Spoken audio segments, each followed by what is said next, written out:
जीवन बगिया ऐसी उलझी, फूल उगे कम कांटे ज्यादा, सिमटा जीवन डूबी सांसें, आना है तो अब भी आजा।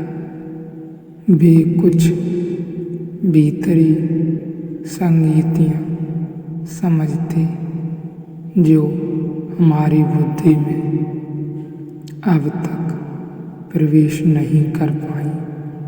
हम किसी से द्वेष न करें। असल में जब भी कोई आदमी किसी भी चीज़ की खोज पर जाता है तो अक्सर दूसरे के द्वेष के कारण जाता है, दूसरे की ईर्ष्या के कारण जाता है। सत्य की खोज तक में आदमी दूसरे की ईर्ष्या में जा सकता है। ज्ञान की आकांक्षा भी दूसरे की ईर्ष्या और प्रतिस्पर्धा हो सकती है। एक मित्र मेरे पास 8 दिन पहले ही आए थे। वे कहने लगे, बड़ी अशांति रहती है, बड़ी बेचैनी रहती है।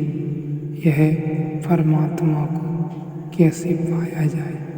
मैंने उनको कहा कि यह अशांति किस कारण रहती है? परमात्मा की कोई प्यास है भीतर, इसलिए शांत है। कोई पीड़ा है भीतर कि वही है जीवन का मूल, वही है अर्थ। उसको नहीं पाए तो व्यर्थ है। ऐसी कोई प्रतीति है, कोई स्वाद मिला है जीवन में कभी परमात्मा का। उस स्वाद की याददाश्त पीछा करती है, खींचती है, बुलाती है। फिर किसी झरोखे से कभी दर्शन हुए, उसके थोड़े बहुत ही सही, दूर से ही सही, कि फिर अब उसे भुलाना मुश्किल हो गया है और बार बार वही झरोखा ख्याल में आता है कि वहीं कैसे पहुंच जाए। उन्होंने कहा, यह कुछ भी नहीं। जब आपको मिल सकता है तो मुझे क्यों नहीं मिल सकता? जब राम कृष्ण को मिल सकता है तो मुझे क्यों नहीं मिल सकता? और जब रमण को मिला तो मेरा ही क्या कसूर? तो आप सब लोगों की बातें सुन कर ही बेचैन हूँ। ऐसे न मुझे कोई स्वाद है, न कोई प्यास है। मुझे यह भी पक्का भरोसा नहीं आता कि है भी या नहीं है, तो आपको दिखाई न पड़े।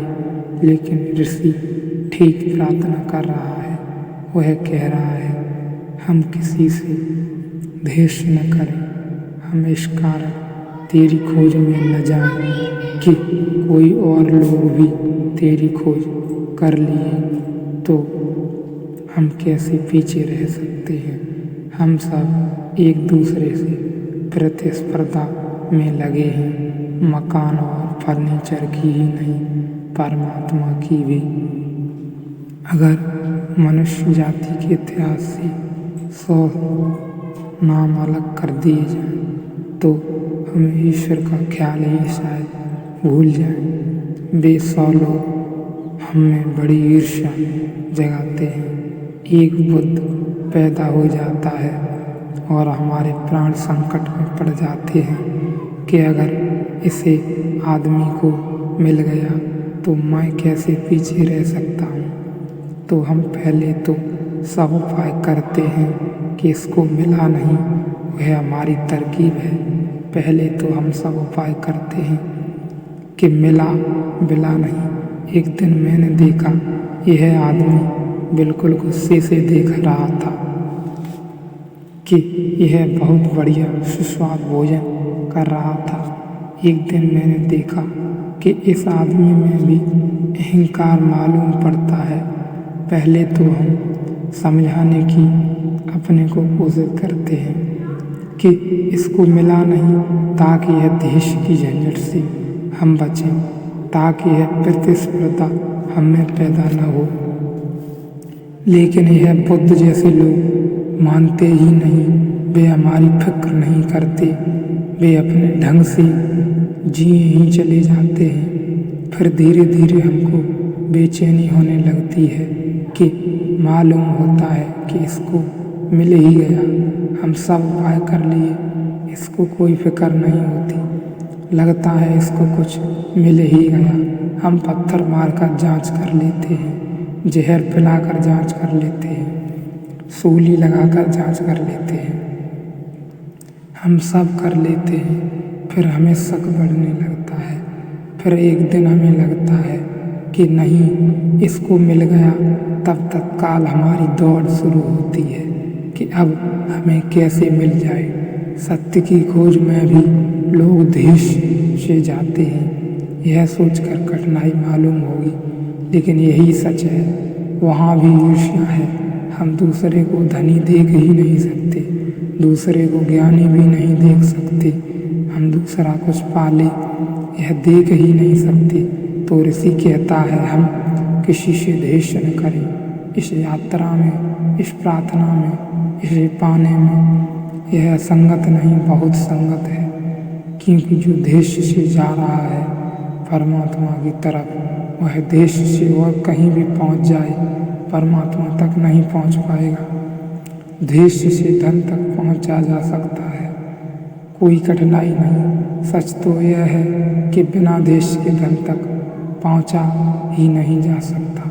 संसार में कोई भी यात्रा करनी हो तो प्रतिस्पर्धा अनिवार्य है, और जितना जहर हो आपकी प्रतिस्पर्धा में, उतने शायद आप सफल हो जाएं। दूसरे से ज़्यादा जितनी गहन ईर्ष्या हो, जलन हो, उतनी ही आपके पैरों में ताकत आ जाती है। लेकिन परमात्मा की तरफ नहीं, क्योंकि जिसे अभी दूसरा दिखाई पड़ रहा है, उसे परमात्मा दिखाई नहीं पड़ सकेगा। और जो भी अभी दूसरे के ज्ञान से आनंदित नहीं होता, उसे अभी ज्ञान की प्यास भी पैदा नहीं हुई है। एक और तरह का आदमी भी है जो बुद्ध के पास जाकर इस फिक्र में नहीं पड़ता कि इसको मिला या नहीं मिला, जो इस चिंता में नहीं पड़ता कि इसको मिला या नहीं मिला, वह इस चिंता में कभी भी नहीं पड़ता कि इसको मिला नहीं मिला। इसको अगर मिला है तो मुझे मिलना चाहिए, नहीं, वह बुद्ध की सुगंध से आह्लादित होता है, वह बुद्ध के संगीत से प्रभावित होता है, वह बुद्ध को देखकर आश्वासन होता है, ईर्ष्या से नहीं भरता। बुद्ध को देखकर वह आश्वस्त होता है, वह कहता है कि ठीक है, जो प्यास है मेरे भीतर थी, इस आदमी में वह सागर तक पहुंच गई, तो मैं भी अपनी प्यास का पीछा कर सकता हूँ। भरोसे के साथ वह बुद्ध को देखकर एक श्रद्धा को उपलब्ध होता है। इस श्रद्धा को कि असंभव भी संभव है, इस श्रद्धा को कि जो बहुत दूर है वह भी अब बहुत पास है।